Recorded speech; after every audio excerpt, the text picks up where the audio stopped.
Là, on passe à la troisième histoire. Allô, oui, bonjour, bonjour, bonjour, bonjour, bonjour tout le monde, bonjour mon frère. En tout cas, merci pour cette émission. Euh, en fait, je voulais raconter une histoire. Ouais, je voulais raconter une histoire. Ça fait un moment que je vous suis sur les réseaux sociaux. Donc, j'ai une histoire que j'ai à partager avec vous. Je suis une Ivoirienne, je vis en France. Ouais, je suis Ivoirienne, je vis en France.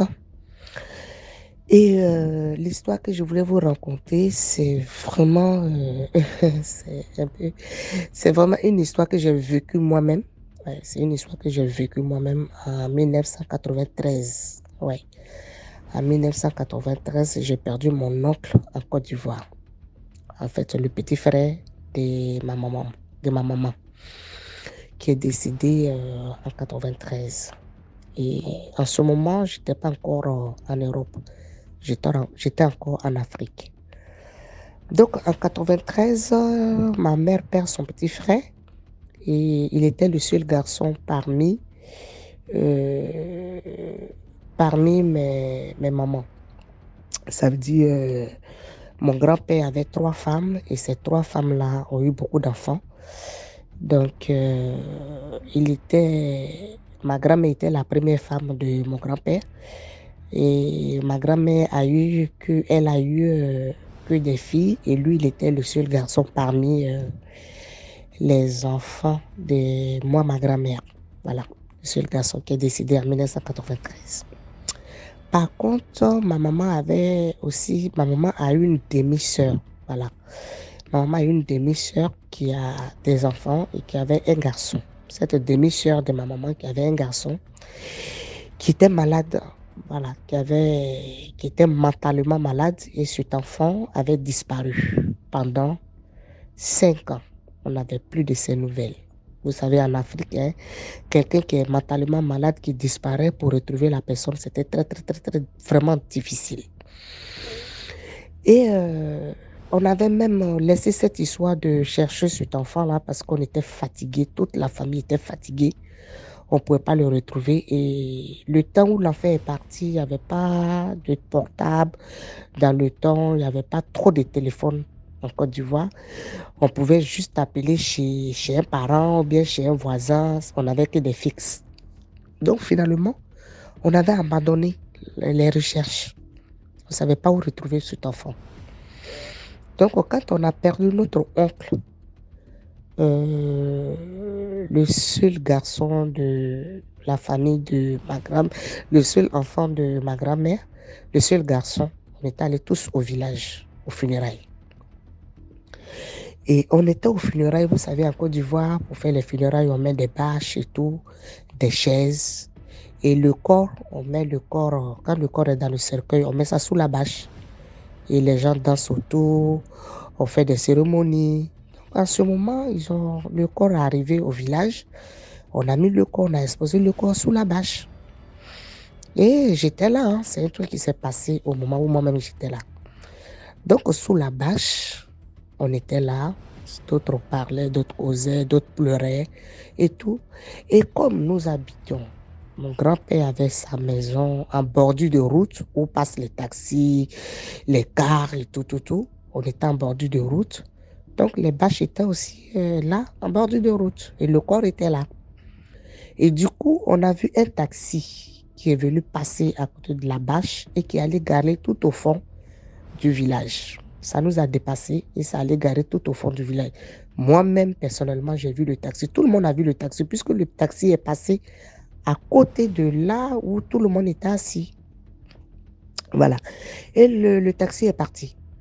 Donc, on a vu le taxi passer et 10 minutes après, on voit l'enfant de ma tante qui avait disparu depuis 5 ans venir dans la cour. On est en train de pleurer. L'enfant est venu dans la cour. Alors, quand nous tous nous avons vu l'enfant, c'était comme si l'oncle on venait de nous annoncer que quelqu'un d'autre était mort. Alors, tout le monde a commencé à pleurer quand on a vu l'enfant. Les gens se sont mis à pleurer. Tout le monde pleurait, même la maman.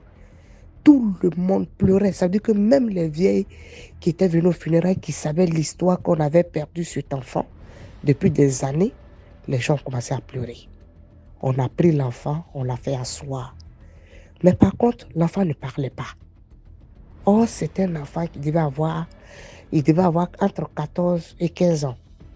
L'enfant qui parlait bien avant de disparaître ne parlait pas. Donc, on lui posait des questions. Et tu es venu avec qui? Comment tu nous as retrouvés? Mais l'enfant ne parle pas. Jusqu'à l'enfant qui est arrivé dans le village vers 10h, 11h. L'enfant était assis là sans parler jusqu'à il a commencé à parler, il était 18h. J'ai ma grande soeur que je suis, voilà, et une grande soeur que je suis, qui est de même père, même mère que moi, qui allait s'asseoir devant l'enfant pour dire, mais tu parles pas. Comment tu es arrivé ici? L'enfant a regardé ma grande soeur. Il a dit, mais je suis venu avec tonton Ambroise. Bon, ce tonton Ambroise-là, c'est celui qui est décédé, qui est dans le cercueil-là, qui est exposé sous la bâche. Tu dis, toi, tu es venu avec lui.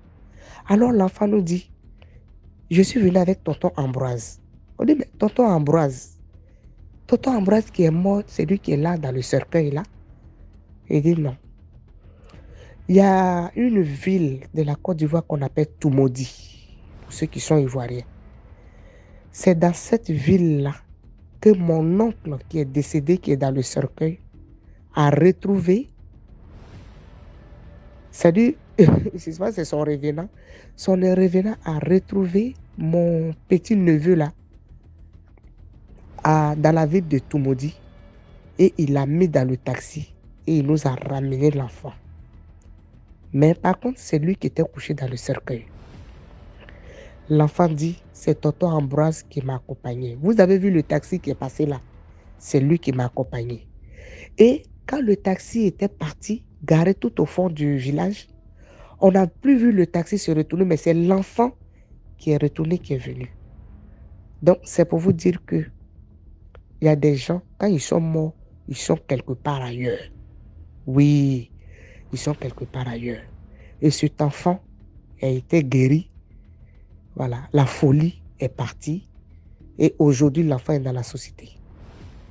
Donc, c'est pour vous dire que tout ce que nous voyons dans la ville là, il y a aussi des revenants. Donc, c'est cette histoire que je voulais partager avec vous. Que moi-même là, j'ai vécu. Mon neveu là, jusqu'à aujourd'hui, il est là. Il est à Abidjan. Il travaille tout. Il n'est plus fou. Donc, mon oncle Ambroise a ramené mon neveu en famille. Disparu depuis 5 ans. Donc, c'est l'histoire que je voulais partager avec vous. J'ai encore d'autres histoires, mais je vous dis cette histoire-là.